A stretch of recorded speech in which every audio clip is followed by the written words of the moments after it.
नमस्कार जोहार। चलिए जानते हैं झारखंड सुबह की ताज़ा खबरों को, लेकिन उससे पहले अगर आपने अभी तक इस चैनल को सब्सक्राइब नहीं किया तो सब्सक्राइब कर लें ताकि आपको झारखंड सुबह की ताज़ा खबरें रोजाना मिलती रहे।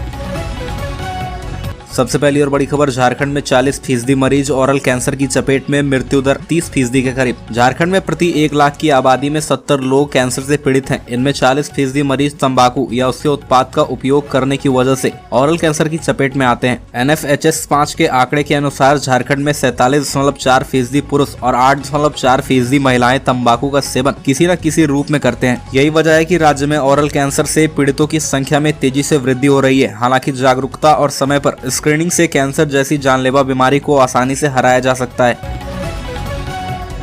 अगली खबर, शहीद जवान को दी गई अंतिम विदाई। DC, SP समेत सैकड़ों ग्रामीणों ने दी शहीद जवान को श्रद्धांजलि। पश्चिमी सिंहभूम के गोइलकेरा जंगल में नक्सलियों द्वारा बिछाए गए IED की चपेट में आने से गुमला के लाल संतोष उरांव शहीद हो गए थे। उनका पार्थिव शरीर शनिवार को जैसे ही सड़क मार्ग से उसके पैतृक गाँव तुरियाडीह पहुंचा तो पूरा गाँव गमगीन हो गया। सुबह करीब 9 बजे पार्थिव शरीर को लेकर पुलिस प्रशासन प्रखंड मुख्यालय में प्रवेश कर गए। भारत माता की जय, संतोष उरांव अमर रहे का नारा लगने लगा। पार्थिव शरीर पर पुष्प वर्षा होने लगी। घाघरा प्रखंड मुख्यालय के चांदनी चौक में सड़क के दोनों तरफ लोगों की भीड़ थी। अगली खबर, झारखंड के इस जिले में मिले 2 नए स्वर्ण भंडार। कोडरमा में लिथियम होने की संभावना। GSI ने सरकार को सौंपी रिपोर्ट। झारखंड में सोने के 2 नए भंडार का पता चला है। GSI ने राज्य सरकार से रांची के तमाड़ ब्लॉक स्थित इन दोनों गोल्ड रिजर्व की नीलामी की प्रक्रिया शुरू करने के संबंधित रिपोर्ट सौंप दी है। GSI के महानिदेशक जनार्दन प्रसाद ने शनिवार को यह जानकारी दी है। वहीं बिहार और झारखंड में लिथियम होने की बात शोध में सामने आ चुकी है। अगली खबर, मुरी रेल रोको आंदोलन के 6 कुर्मी आंदोलनकारियों को मिली बेल। ST का दर्जा देने की कर रहे हैं मांग। मुरी रेल टेका आंदोलन की अगुवाई करने वाले 6 कुर्मी आंदोलनकारियों को शनिवार को रांची की रेलवे अदालत से जमानत मिल गई है। 20 सितंबर 2023 को टोटेमिक कुर्मी विकास मोर्चा के बैनर तले कुर्मी महतो समाज को अनुसूचित जाति की सूची में सूचीबद्ध करने की मांग को लेकर 12 घंटे तक रेल रोको आंदोलन चलाया गया था। इसकी अगुवाई समाज के अगुवा शीतल ओहदार, हरमोहन महतो, दानी सिंह महतो, सचिचंद महतो, सोनालाल महतो आदि कर रहे थे। इस आंदोलन में बड़ी संख्या में कुर्मी समाज के लोग शामिल हुए थे।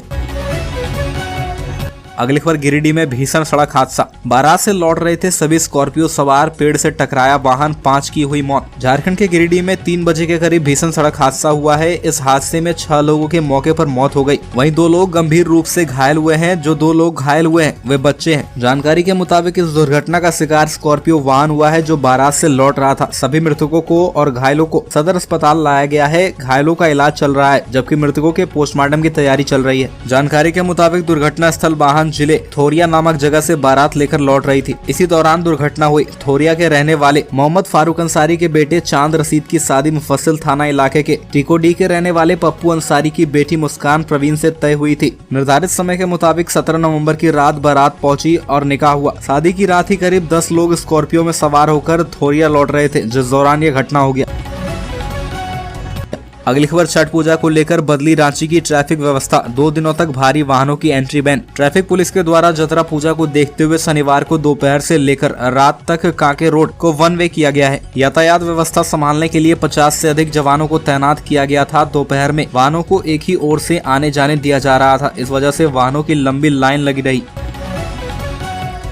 अगली खबर, 2024 का बजट फरवरी में पेश करेगी झारखंड सरकार। जानिए क्या है तैयारी। झारखंड सरकार 2024 का आम बजट फरवरी में ही पेश कर सकती है। इसके लिए सभी विभागों से रिपोर्ट मांगी गई है। वहीं अगले साल विधानसभा चुनाव भी है। ऐसे में बजट में इजाफा होने की संभावना है। साल 2024 कई मायनों में अहम होगा। राजनीतिक गतिविधियों के साथ साथ आर्थिक क्षेत्र में भी हलचल बढ़ेगी। चुनावी वर्ष होने के कारण सरकार भी वित्तीय वर्ष 2024-25 के बजट को लेकर तैयारी में जुट गई है। केंद्र सरकार द्वारा आगामी बजट अंतरिम बजट के रूप में होगा। 1 फरवरी को देश के वित्त मंत्री अंतरिम बजट पेश करेंगे। इधर झारखंड सरकार भी आम बजट की तैयारी में जुट गई है। केंद्र द्वारा अंतरिम बजट पेश करने के पश्चात फरवरी में ही झारखंड सरकार आम बजट पेश करने की तैयारी में है।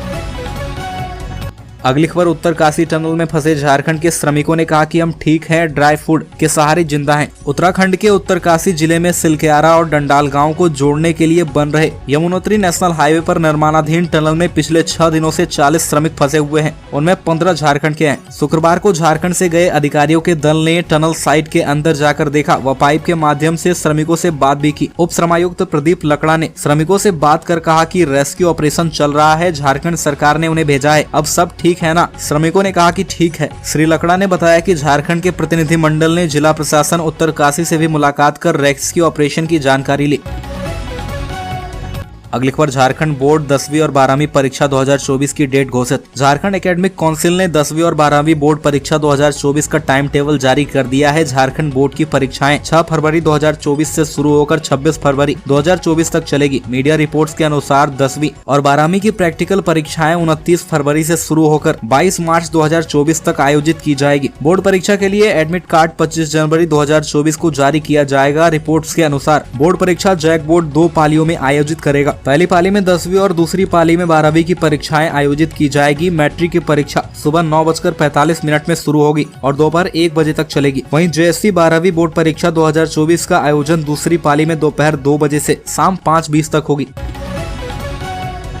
अगली खबर, झारखंड प्रोफेशनल्स कांग्रेस की परिचर्चा में बोले शशि थरूर, जनता की जरूरतें सर्वोपरि उस पर बात हो, चाहे राजनीति हो या ब्यूरोक्रेसी, आम जनता के हित सर्वोपरि होने चाहिए। यह डेवलपमेंट और टैक्सेशन सिस्टम पर भी लागू होता है। यह बातें अखिल भारतीय कांग्रेस कार्य समिति के सदस्य सांसद डॉक्टर शशि थरूर ने कही। वह शुक्रवार को होटल बीएनआर में झारखंड प्रोफेशनल्स कांग्रेस के आयोजित परिचर्चा थिंक 2024 में बोल रहे थे। श्री थरूर ने कहा कि मैं अनेक सच्चाइयों और वास्तविकताओं वाले भारत के बारे में लिखता रहा हूँ। इस दौरान भाजपा पर निशाना साधते हुए कहा कि प्रधानमंत्री नरेंद्र मोदी ने कई ऐसी योजनाओं को आगे बढ़ाया है जिसकी शुरुआत असल में कांग्रेस द्वारा की गई थी। अगली खबर, INDIA गठबंधन नहीं ठगबंधन, हेमंत सोरेन और बिहार के सीएम पर भड़के बीजेपी नेता। विकसित भारत संकल्प यात्रा के तहत केंद्रीय मंत्री अश्विनी चौबे शनिवार को झारखंड के दुमका पहुंचे। इस दौरान उन्होंने हेमंत सोरेन और नीतीश सरकार पर जमकर निशाना साधा और कहा कि बिहार झारखंड में अवैध खनन राज्य सरकारों की संरक्षण में चल रहा है। इसके चलते राज्य में लगातार आपराधिक घटनाएं सामने आ रही है। खनन माफियाओं के तांडव से कानून व्यवस्था चौपट हो चुकी है। विकसित भारत संकल्प यात्रा के तहत पर्यावरण, वन एवं जलवायु परिवर्तन राज्य मंत्री अश्विनी कुमार चौबे शनिवार को झारखंड के दुमका पहुंचे। इस दौरान दुमका परिसर में कहा कि बिहार और झारखंड में अवैध खनन राज्य सरकारों के संरक्षण में चल रहा है। अगली खबर, राज्य में बढ़े रोगी 7 घंटे की नींद व 1.5 घंटे का शारीरिक अभ्यास जरूरी। ब्लड शुगर का अनियंत्रित होना डायबिटीज या मधुमेह का मुख्य कारण है। पिछले कुछ वर्षों में झारखंड में मधुमेह के रोगियों की संख्या बढ़ी है। विशेषज्ञ डॉक्टर विनय कुमार ढडनिया ने बताया कि सही खानपान के अलावा 7 से 8 घंटे की नींद और कम से कम 1.5 घंटे शारीरिक अभ्यास इस खतरे को कम कर सकता है। राज्य के शहरी क्षेत्र में करीब 13% रोगी मधुमेह के शिकार हैं। वहीं ग्रामीण क्षेत्र में शहरी के मुकाबले मरीजों की संख्या कम है। बताया गया है कि बदलते परिवेश में 25 से 35 आयु वर्ग के लोग मधुमेह के ज्यादा शिकार हो रहे हैं। बच्चों में मोटापा बीमारी का बड़ा कारण है। डॉक्टर ढडनिया के अनुसार मोटापा आज के दौर में सबसे बड़ी समस्या है।